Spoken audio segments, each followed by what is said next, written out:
Nobody knows what's around the corner. Life can be taken away on the turn of a sixpence.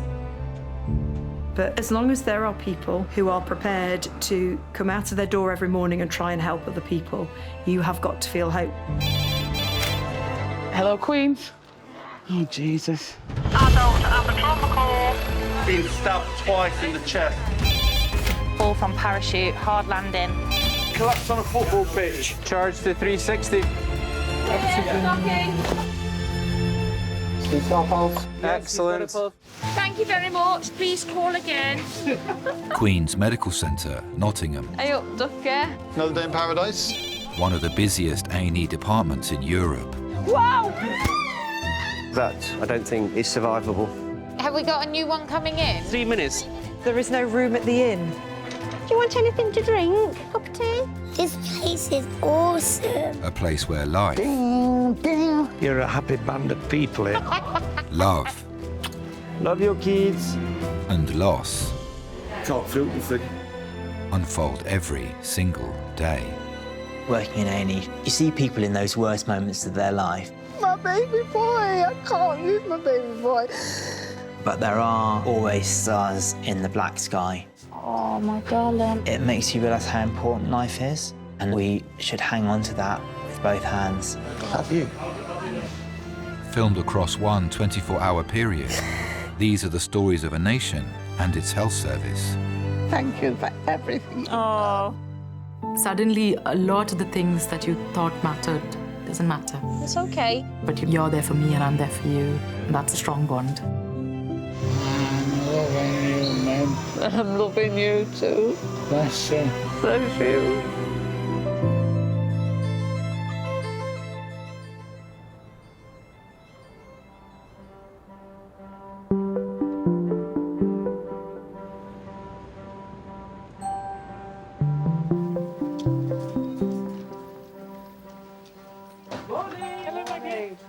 On shift today at Queen's Medical Centre is nurse Jess.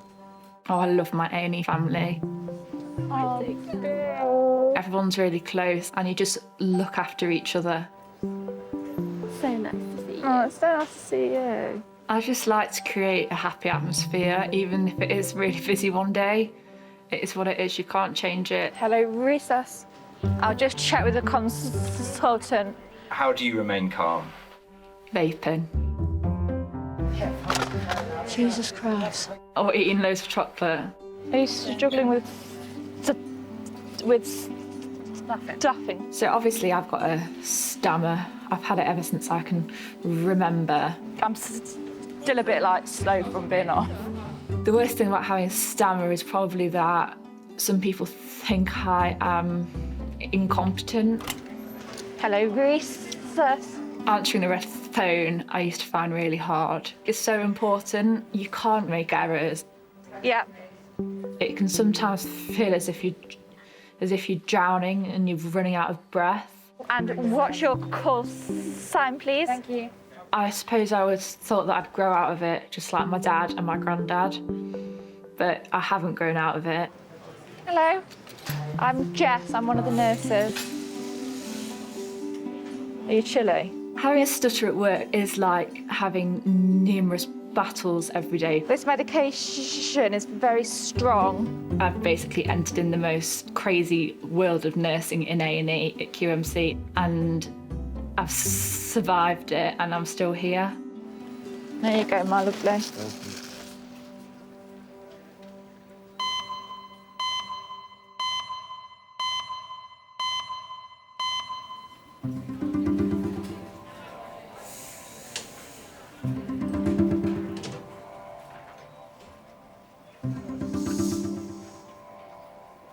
Right, what sort of pain is it? Yeah, it's mostly this side where I banged it. Fell out of bloody bed last Sunday morning, Monday morning, 1:30. Yeah, knocked myself out. 80-year-old Ron has come into A&E with chest pains after he fell out of bed and injured his head 4 days ago. Can you describe that chest pain? Yeah, right, like a needle, right there. Oh, Yeah, just there. Yeah, is Just it like sharp, like Sharp. a knife? Yeah, sharp. Sharp. Yeah, just there. Did you hit this side of your chest when you fallen? I don't know. You're not sure, yeah? I don't know because I was... Okay. I I know just- you rolled out and then you blacked out, I didn't you, blacked as well? out, yeah, it's a yeah. bit hard to say. Can I have a quick feel? Yeah? Yeah. Oh, see? Is it painful Yeah, there? yeah. I just Okay. spoke to the wife, she's panicking. I ain't slept for 4 or 5 days. Let's get you this CT head scan. I don't want to be a bloody nuisance, so you don't get out No, of you're here, not, right, being you a, know. you're not being a nuisance at all. Don't worry about that. I've known Ron since I was 5 years old, and actually he's like a dad to me. He calls me second daughter. Hello. What's that? Bringing you in to do a scan. There's nothing in there. Ron being typical Ron. I didn't go to hospital straight away because he doesn't like to put on anybody. Wait a minute. Slowly. Ron might have had a heart attack and he still wouldn't want to go to hospital. That's all right. He'd been sick for about 4 days, hadn't been sleeping, he was exhausted. That knocked me back a bit, that bloody bang, I tell you. He was constantly putting everybody else before himself, which is the sort of person he is. It's just normal to feel like that. I ain't normal. In the end, he'd fell out of bed, banged his head, knocked himself out. He wouldn't let anybody call an ambulance. He was more worried about his wife, Cindy, than he was about himself. Ronald, have we taken any bloods yet, my friend? Hey? Have we taken any bloods from you yet? No. No? You're going to punch me on the nose? Would you like me to punch you in the nose rather than stab you with a needle? Ron's had a difficult few years since Cindy started becoming poorly. She is his absolute sweetheart. That's nice. Thanks. I did it myself. You done it yourself? No, I'm joking. Oh, that's mine. Is that the only one you've got? Yeah. Are you still with Cindy? Yeah. Yeah, yeah. 1965 I had it on. When I found out Ron was in hospital, I was shocked. I worry about him like he's my own family. How are you feeling? Headache. How bad? Bad. Bad? Yeah. I just need to do a quick ECG, is that all right? Yeah? Let's get you in a cubicle, I'll do the ECG. How are you feeling in yourself? Had it. Really bad? I've had it. Worn out.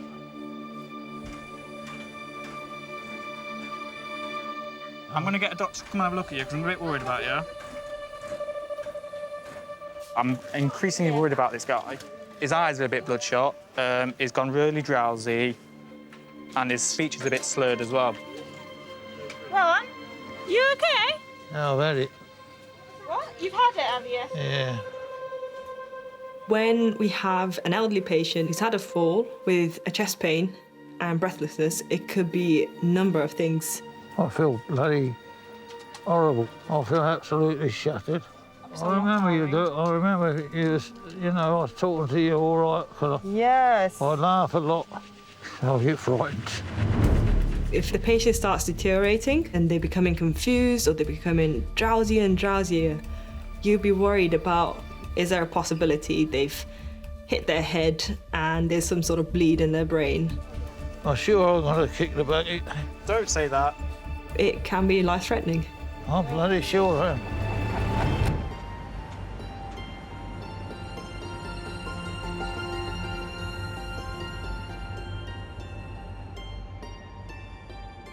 My head's gone. Yeah, Ron, Yeah. you're in the hospital, my love, OK? What's gone wrong in the last hour? Well, that's what we're trying to figure out, lovey. Ron is in A&E following a fall at home.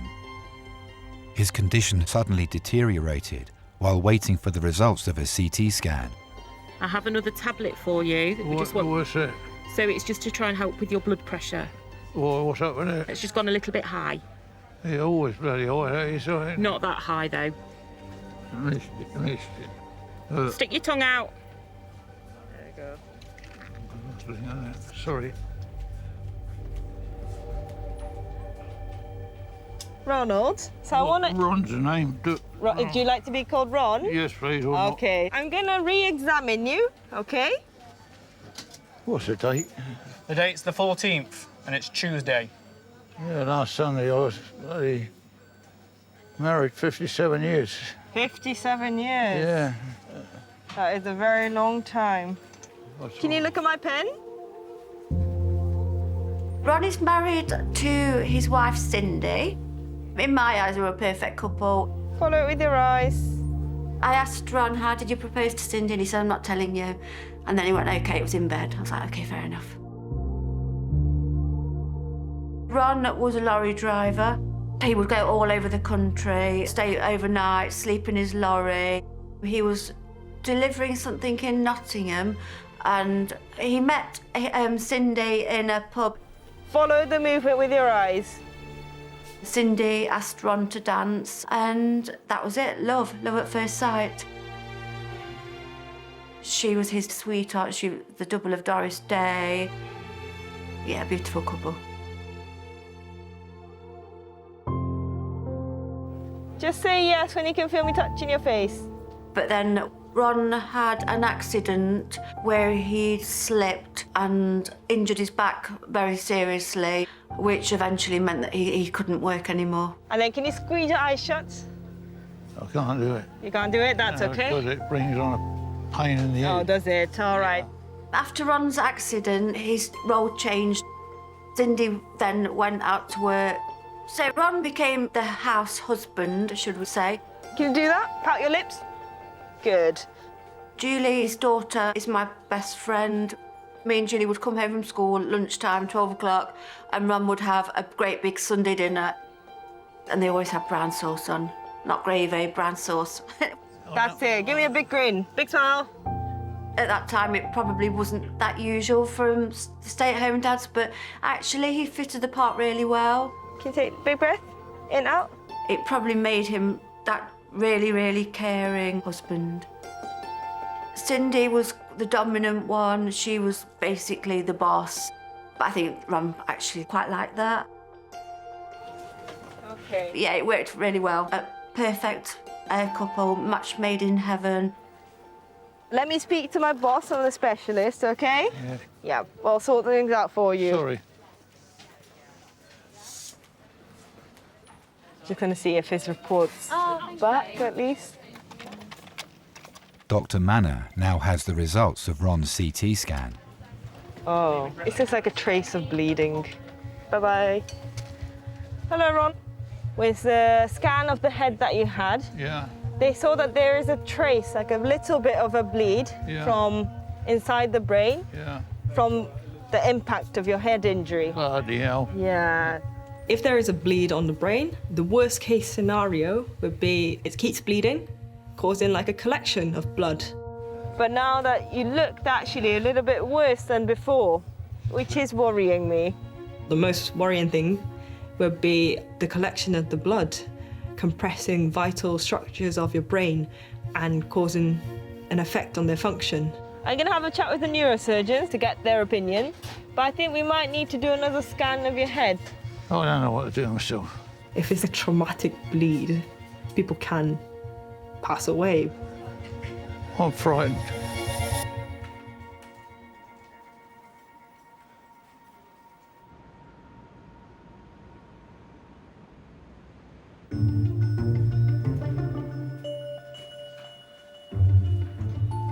I tried to put false eyelashes on myself the other day. It did not go well. I was doing it for half an hour. I thought, for this.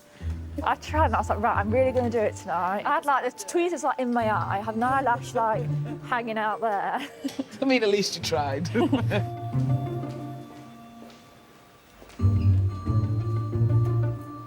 How long you been here? 7:30.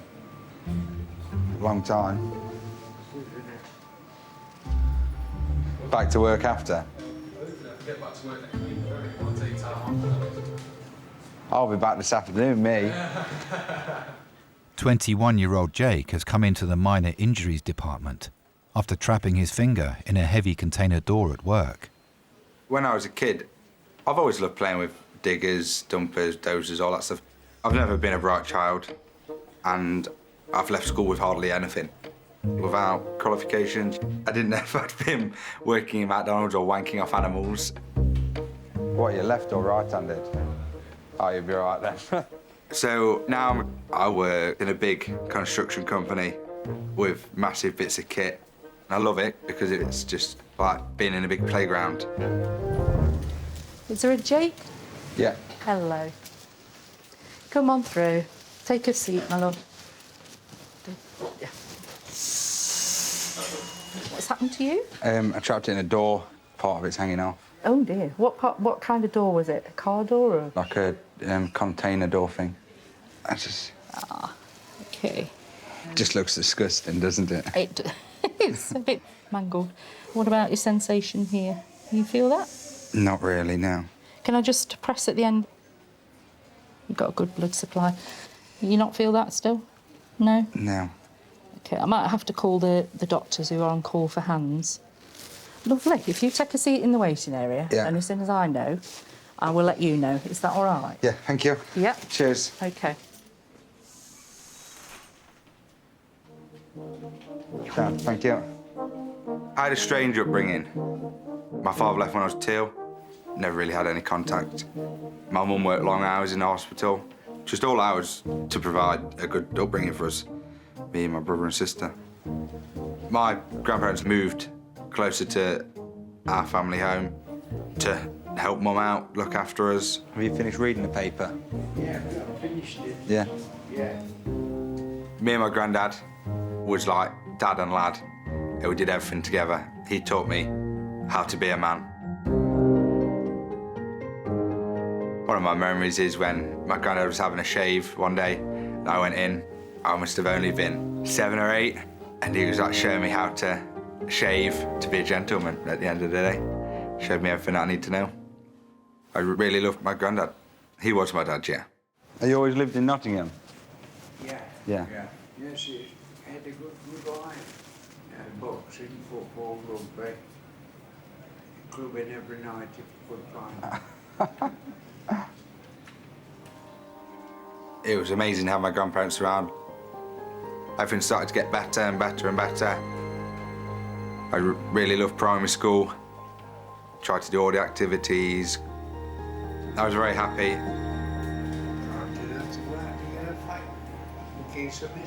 Tell them you're going out. I was just living the dream, really. I'll come for one with you.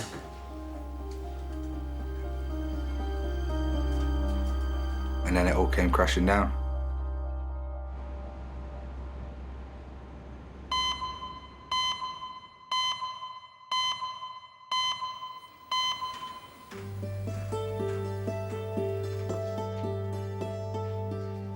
Are you off now? I'm off for a month now, yeah. Oh, enjoy. We're going to Canada. So exciting. Well, don't worry about us just stuck here.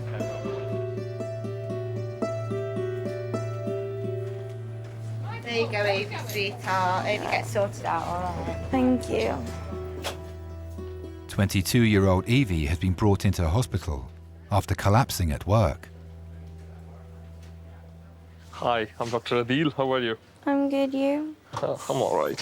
What happened? I don't remember, really. But apparently I've had a headache and collapse. Okay. Did you vomit? No. Just feeling nauseous? Yeah, and then apparently I asked to lie down on the floor. And then you lost consciousness? Yeah. So don't move your head. Just follow the tip of my finger with your eyes, okay? Mm-hmm. Any dizziness or anything? Anytime you were dizzy? No, okay. What we are going to do is, let's do a scan of your head, okay? There are chances that it is just migraine, but we need to make sure that there's nothing else going on inside your head. Is that okay? Okay, yeah. Thank you very much. Thank you. Cheers. I'm a carer for a living. I was at this lady's I go to every day. I think she's 92. Apparently I just made her a dinner, a cup of tea, standard, but just got a migraine. And then I asked her if I could lie on the floor. It took like 30 to 40 minutes for her to call like ambulance or anyone because she thought I was sleeping. Bless her. I just remember like opening my eyes. The paramedics were there, and then after that, I just remember having the worst headache ever. It was just so painful. Hello, young lady. My name's Kelly. I've come to take you for a scan. What's your name? Evie. Let's get you out for your scan. Fabulous. When I was younger, my life was very different. My dad was the manager of the National Badminton Centre, and I used to go into work with him when I was off school. All the Olympic athletes, all the GB players were all playing there. That's where they all trained. I think watching them, it just made me think, that's what I want to do. It's not like claustrophobic like the MRI thing, is it? No. It's like a big donut. That's all right. You're going in that about I was worrying it was like the MRI thing. No. I hate that. When I started playing badminton, I was 5. Under 15, I won the nationals. And then I wanted to go to the Olympics. That was like my ultimate dream. So my dad, he's competitive. He wanted me to be the best. He's very much, you win or that's it. We'll play a board game, like you win. Coming second was not a thing. The feeling of winning was amazing. Just seemed like the ideal life. But being able to best, it's never what it seems, is it?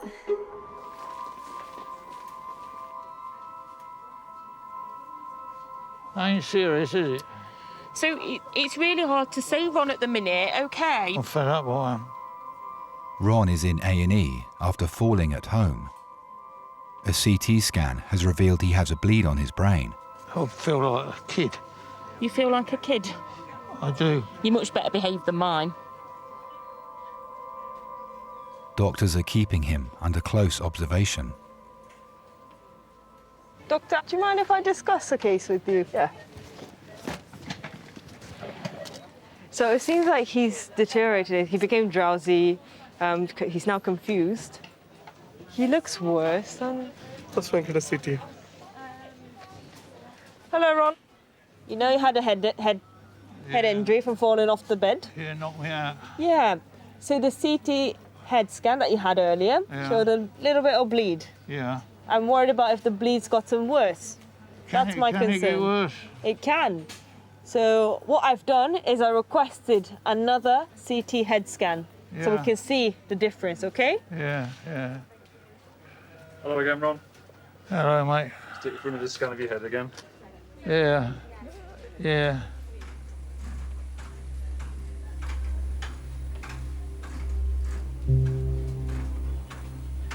Ron and Cindy were like a perfect couple. But Ron would have been about 77 years old when Cindy started becoming poorly.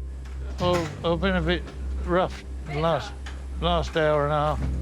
Something, I don't know what went wrong. You know. That's all right, we're going to slide you across onto a scanner if that's OK. Cindy would get very confused. We all went on holiday to Matlock for a few days last year. There was another gentleman with us, and at one point she said, "Ron, what are you doing wrong?" She thought he was Ron. Just lay it down flatter, OK? Oh, yeah, all right, yeah. Oh, bloody hell.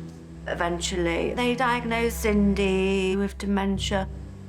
What an awful disease it is. You become a child. You have to do everything for that person. Ready, oh, I'm a bloody nuisance, I'll tell you. No, you're not. The deterioration was quite slow originally, but in the last 2 years, it's been very quick. I don't know what's going wrong. Ron had to lock the gate and the front door because Cindy would try and go outside in the front, and one day she woke up in somebody else's house. Very distressing. All done. All right. It was hard for him seeing his beautiful, beautiful wife just deteriorate into basically somebody who is no longer capable of doing anything for herself. Where are we going? We've got you, we've got you. The toughest period for Ron was this past year. She should have been in 24-hour care, but he took it upon himself to carry on supporting her. It's heartbreaking to see what this is doing to Ron's health. It's too much for him. Something had to change.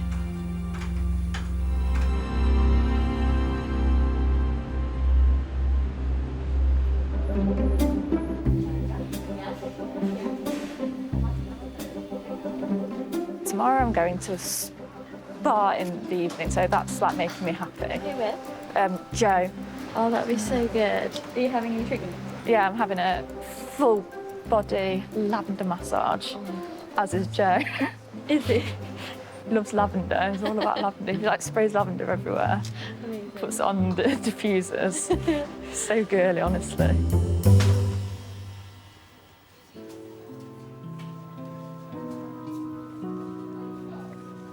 Evie is waiting for the results of the CT scan of her head after she passed out at work.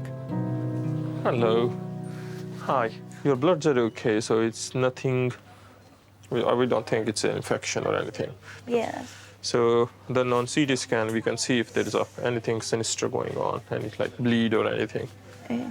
If the CT scan is okay, we can send you home. Okay, thank you. As a kid, all I wanted to do was badminton, and I was very good at it. From like the age of 12, I used to be able to go to international tournaments with the England squad, traveling the world. That was amazing.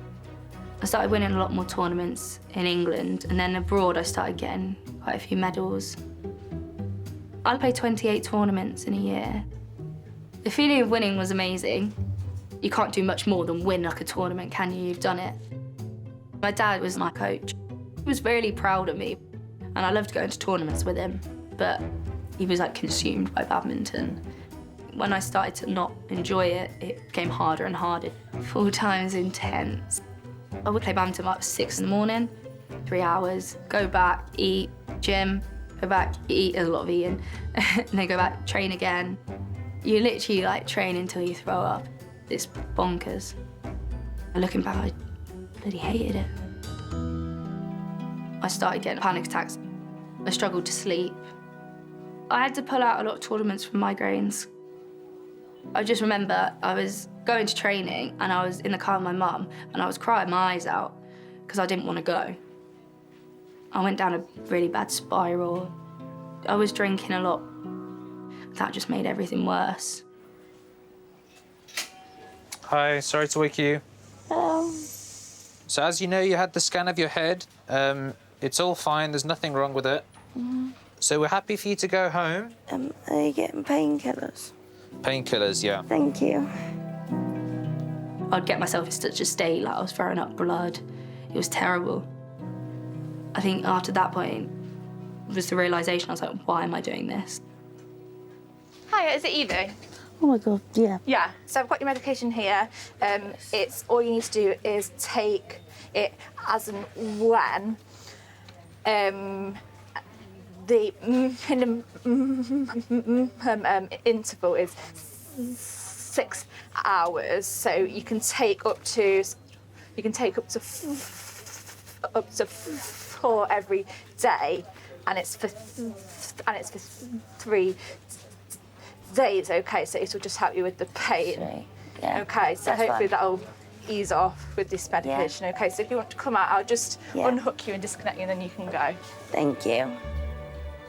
When I stopped playing badminton, I called my dad and said, I'm just not enjoying it. I don't think I want to do it anymore.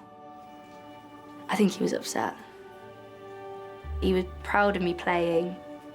I just didn't want to let him down. Stopping badminton, it's improved my mental health a lot, I can't lie. I was so envious of people who were calm or just had, it's a simple way of living. When I look back that I was so like frantic and just worked myself up so much. All right then, lovely. Thank you. Just get rid of this. But now, like, just do what makes me happy. I chose a job that was the complete opposite, so care. Healthcare can't be much more different than badminton.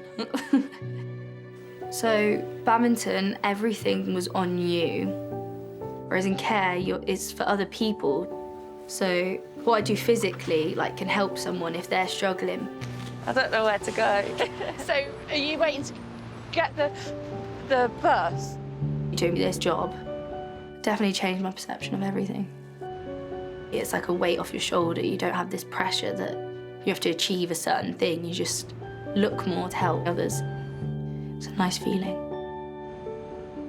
It sounds a cliche, but live your life how you want to do it. Literally just stand up for yourself. Did you come in via an ambulance. Yeah. Yeah, you wouldn't come in through here. Yeah. So it's probably easy if you go up spiral stairs, and then there's the main entrance just as you walk up. Then you'll be able to order an Uber. Okay, that's fine. All right. Bye, Evie.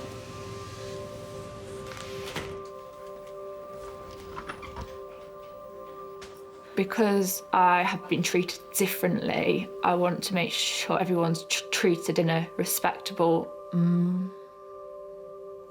manner.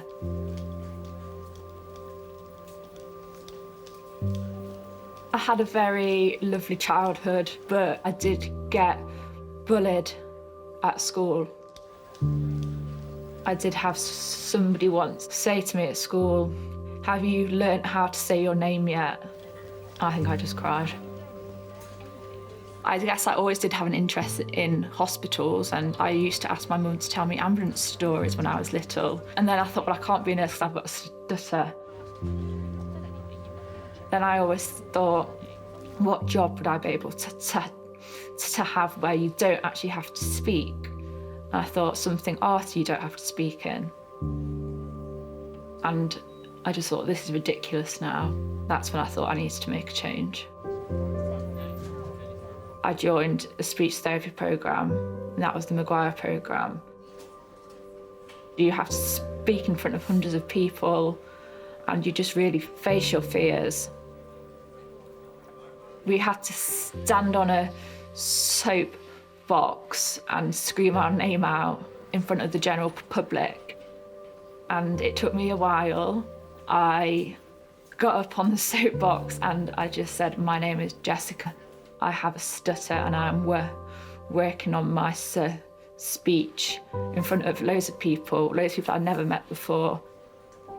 Everyone was just cheering. People like middle-aged men were crying. It was like my life changed forever.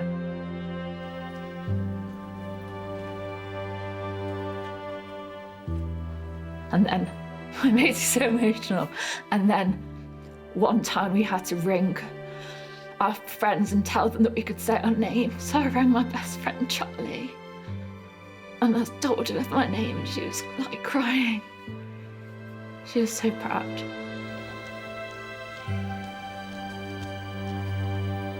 I think I have found my own voice, which is something that I could never have done before. Excuse me, can we just get round? I've been a nurse at QMC for 2 years. I feel really proud, really, of what I have achieved. Follow your dreams, that's what I did. And I'm really happy. Ready to have the ride of your life?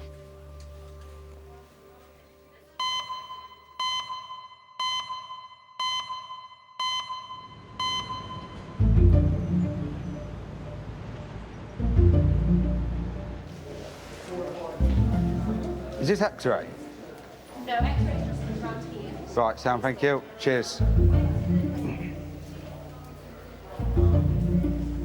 Jake needs an X-ray after trapping his finger in a door at work. Take you through into here. And I'll get you back on the chair. And what we're going to do for the first one, put your hand nice and flat to... As a kid, I was a very happy and content young lad. I was very close to my grandparents. I really loved them. So what you're going to do, put your hand onto each side for me. I was happy until when I was 11 years old, my granddad was meant to go for a scan on his lungs because he wasn't very well. And the day before he was meant to go for his scan, he just died there in his bedroom from fluid on his lungs. That night, I went and stayed at my grandparents' house with my nan. Stayed up all night, eating cheese sticks. I didn't go to school, I just stayed with her and we went shopping, went doing everything. And then 14 days later, Nanny was a bit disorientated. My mum's a nurse, so she realised that she was having a stroke. So we called the ambulance and put her in the ambulance and gave her a kiss, and that was the last time I ever seen her. So what I'll do is I'll just pop your bandage back on over your finger. That destroyed me. It was very hard. You just trying to deal with one, and then 14 days later you have to take it on again. Yeah. Thank you. It just made me angry that you couldn't do anything. Obviously, I'd lost 2 people that meant everything to me. I didn't think I could lose anything else, so I just wasn't that bothered. Which relayed at school and became a bit of a nightmare towards teachers. It's like a maze. It was quite hard in classes and that. I just started to rebel. I just used to Skype classes all the time. Never used to do my homework, smoking, and then I finally got caught smoking by my head teacher. And that's where it all went downhill, really. Can I have a sandwich, please? Yeah. He come and took a picture of me smoking to show my mum. And I went to like rugby tackle the teacher to get the camera off him. It wasn't really an angry act, it was more of a frustrated act that I didn't want my mum to find out that I was smoking. I was expelled from school for doing that. Looking back now, it wasn't a good idea, and I regret what I did, because you shouldn't ever do that to a teacher. At the end of the day, the teacher was fine, but I just knew I was in trouble. Not a bad coffee, is it? Yeah, it's not bad at all.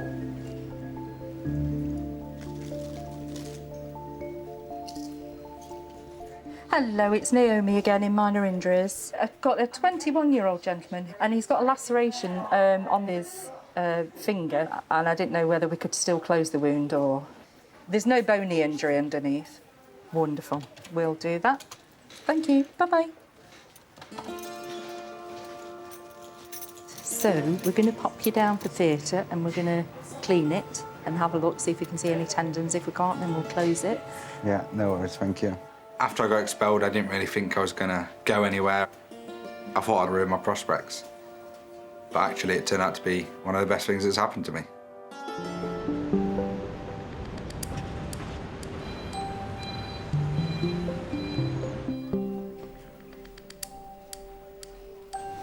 See you all later. She hasn't described your wounds, so it's a nice surprise for me when I get there. Jake is being taken to theatre, where medics will stitch up his injured finger. I hope you're gonna numb it. Yes. Because it's quite painful. But unfortunately, the anaesthetic's quite painful as well. Is it? Yeah. Why? Why? I don't know. Right, if you take a seat on there for me, put your feet up. How much does the anaesthetic hurt? Because I'm quite a wuss when it comes to things. Right. Oh, you're honestly a real wuss, because Yeah. if you are, have you ever had gas in air before? No, No? Like pregnant ladies have? won't be worth it. Because I'm a wuss. Inhale it. That's it, perfect. Makes you feel a little bit drunk. Tell me when you're ready. Yeah, go on. You ready? Yeah. OK, carry on with that, because you'll need it, all right? Nice, deep, long breaths. This is the stingy bit coming up. After I was expelled from school, I didn't have much prospect. I didn't know where I'd end up. It was quite hard. I went to an alternate provision school. It's classed as behaviour school, just for kids who have been expelled, who have done naughty things. When I went to this new school, it was nerve-wracking because I was scared of the teachers. Didn't know anybody. I didn't really see much hope. All right, yeah. 12 days. That's quite good stuff, that. Yeah. I had it when I was in labour. Made me sing. And women moan about being pregnant's hard work. If I had a bit of this stuff, I'd do it. It really is hard work, I promise you. There was this one teacher called Sarah, and she was scary. But you wouldn't mess with her. She could put you in your place and you wouldn't cross her. But actually, She was an angel, really, and she really changed my perspective on school. She was a cross between a Miss Trunchbull and Miss Honey from Matilda.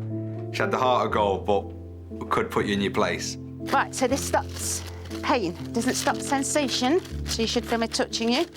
I'm just going to look away. Yeah, you look at me. And she used to go above and beyond for absolutely everybody.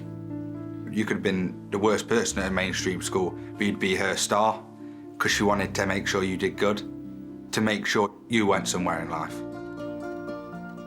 I think if it wasn't for Sarah, I don't know where I'd be now.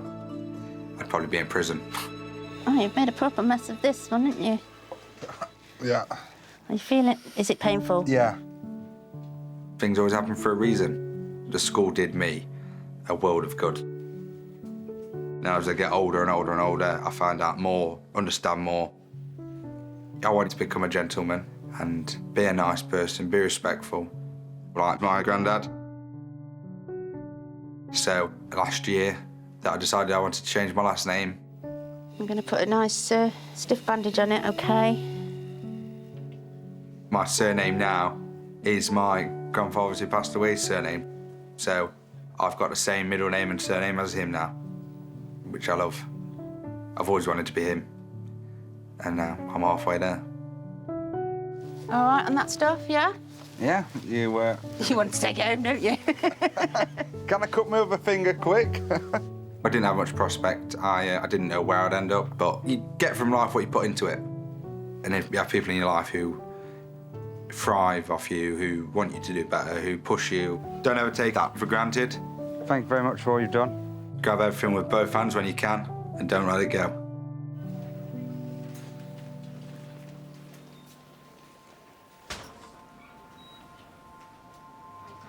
Hello. Hello, Ron. Yeah, right. Ron, I've got another tablet for you. Yeah, well, cyanide. No. Ron has a bleed on his brain caused by a fall at home. We'll just have this tablet again, Ron. Stick your tongue out for me.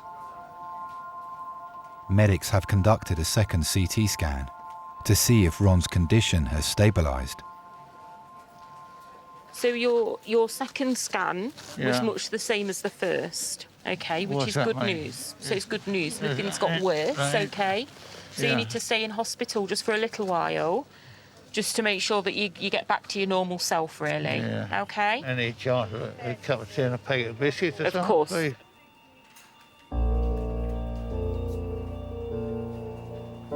Ron was a really caring person when I was younger, but he never would have imagined that he'd have to use those skills in the way that he has done to look after Cindy because of the dementia. How is it? Cup of tea. With a quarter of a sugar in it for you. There you go, pal. But it was too much for him, mentally, physically. So Cindy went into a care home. Thank you very It's much. all right. Appreciate it. It's heartbreaking. Nobody wants to see their loved ones go into a home, but sometimes you have to accept that it's the best place for them. Ron is going to need some help. Julie, his daughter, lives in America, so that's where I fit in. The carer needs to be careful. So I will call Ron several times a day, help with the cleaning, and he doesn't like it. He doesn't like to put on me, but it's basically, I just have to put my foot down and say, Ron, I don't care what you say, I'm doing it, and that's that. What's happening with me now, then? So you're going to be admitted onto one of our wards? He's helping me as much as I'm helping him, because Ron's kind of like stepped into that fatherly role again, and it's just like, we just get on so well together. Ron is a fighter, he's an absolute fighter. He adapts to whatever happens in his life. You know, he hasn't planned for any of this. They got me through that bad patch early on. But he won't give up. He will not give up.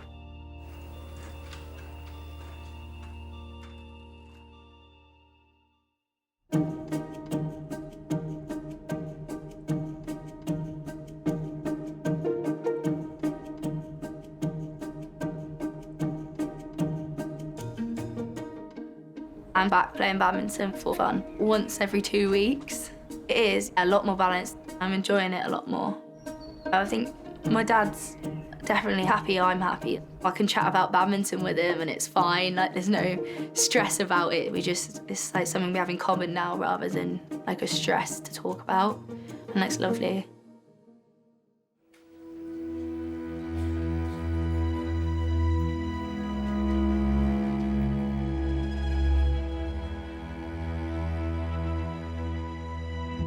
Andra, she has been absolutely brilliant. I got her down in my next of kin because she's that great. I'm still obstinate.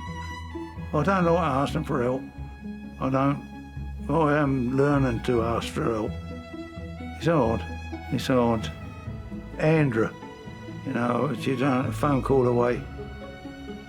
She's been absolutely fantastic.